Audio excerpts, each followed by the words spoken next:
spying on South Africans, state theft of their property, jailing them when their children are truant from failing violent public schools, obliterating minority languages, criminalizing speech, and nationalizing the healthcare sector. All this in the final days of crumbling ANC political hegemony over South Africa. The following is a tale of a 30-day glide path to carnage.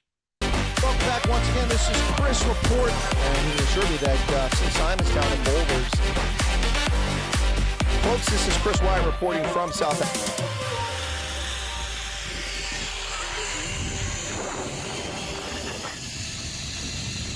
The African National Congress has sent or will send to President Ramaphosa bills that cement the leftist fantasies of state control and citizen serfdom to the political class with the following legislation: the Preventing and Combating of Hate Crimes and Hate Speech, General Intelligence Laws Amendment Bill, or GILAB, the Basic Education Laws Amendment, BELA, National Health Insurance, or NHI, criminalizing speech, the actions of scared tyrants. President Ramaphosa has already signed the Preventing and Combating of Hate Crimes and Hate Speech bill, first introduced in Parliament back in 2018, but brought into law 6 years later. New hate speech law criminalizes broad categories of speech, including potential peaceful expression. On May 9th, 2024, Ramaphosa signed into law a draconian hate speech law, elevating segments of society to more important people status, crushing free speech, and handing an authoritarian government a cudgel to silence opponents who deign to share their thoughts out loud or in print. Despite several concerns, the General Intelligence Laws Amendment Bill, or GILAB, is also about to go to Ramaphosa for his signature. The National Council of Provinces is expected to pass the bill without amending it, in spite of inconsistencies and it handing over draconian authority to incompetent intelligence actors who were either useless in July 2021's internal ANC insurrection or complicit in intentionally ignoring or hiding the coming insurrection. Meanwhile, the ANC is still pushing for an expropriation without compensation law to defraud South Africans, black, white, and brown, of property to which they hold legal title, transfer land to the state, and make South Africans poor, state-dependent, landless serfs at the mercy of the political elites. Well, then there's the BELA bill, extending overwhelming powers to the government in the sphere of education, including dictating which language of instruction to use, controlling or getting rid of homeschooling, and criminalizing parents with truant children, none of which will improve the abysmal ANC Bantu education outcomes that we see today. 30%, 30%, 30%, and 40%. Here's your matrix. Congratulations, you've graduated school, even though you're functionally illiterate. High school graduates handed certificates when they're functionally illiterate and incapable of contributing significantly to the workforce is what we get from ANC Bantu education. Now Ramaphosa will sign the National Health Insurance Bill, the wholesale destruction of the free market, nationalization of healthcare, and perhaps the final nail in South Africa's coffin of economic collapse. In a last-ditch effort, Western Cape Premier Alan Winde once more voiced his concerns over the bill.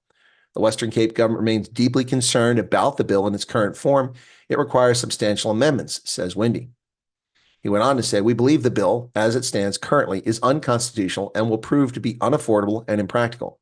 We firmly believe that it will not achieve its purpose of universal health coverage, which our citizens deserve." You see, the DA loves big government and government control, as they state there. They just don't like the way it's being handled under this bill. South Africa's largest medical insurer, Discovery, which has 60% share of South Africa's private health insurance, also weighed in on Ramaphosa's change of heart. Remember, he said he was going to sign this bill after the election, not before. But with the ANC on the verge of losing a majority for the first time, perhaps there's a bit of urgency to signing the bill. Discovery CEO Adrian Gore has described the National Health Insurance Bill as flawed, saying expected challenges to the legislation will likely see it being delayed for decades before it comes to fruition.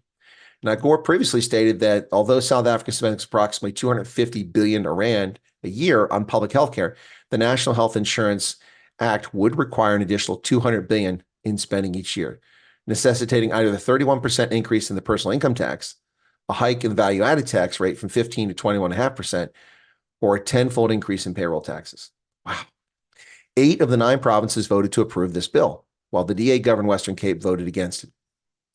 Now, those 8 provinces, all controlled by the ruling African National Congress, voted in favor of the legislation despite a wave of criticism from the private healthcare sector, medical professionals, medical schemes, and medical scheme administrators, as well as a multitude of other stakeholders in the industry.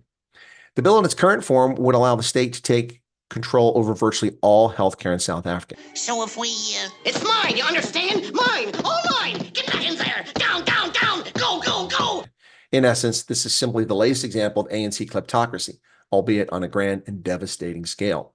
It's almost as if the ANC, cognizant of its pending demise, is rushing to make the country ungovernable and likely to implode economically while they are out of the majority. Wouldn't that be handy? We'll come save you after we destroyed you. Truthfully, however much one may reach this conclusion, the reality is that the ANC is simply not that clever. Its bright minds are long gone. What remains in the ANC are greedy pigs fighting for the best spot at the trough. And that's what we have here. An ANC desperate to impose its will, a draconian authoritarian regime, which is ironic. South Africa has one of the most liberal constitutions on the planet, yet one of the most illiberal ruling governments that violates the Constitution on a near daily basis. Isn't that ironic? You see, it was the ANC government that crafted the current Constitution. A majority crafted the current Constitution. But the ANC wants to rule as if they're local Kosi, chieftains, not national leaders. They want people to be pliant, observant, loyal serfs. And that doesn't fly in a modern democracy, but that's what the ANC seeks.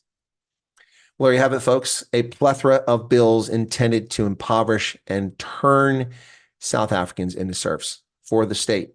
The Preventing and Combating of Hate Crimes and Hate Speech, General Intelligence Laws Amendment Bill, the Basic Education Laws Amendment, and National Health Insurance, not to mention the fantasy of expropriation without compensation.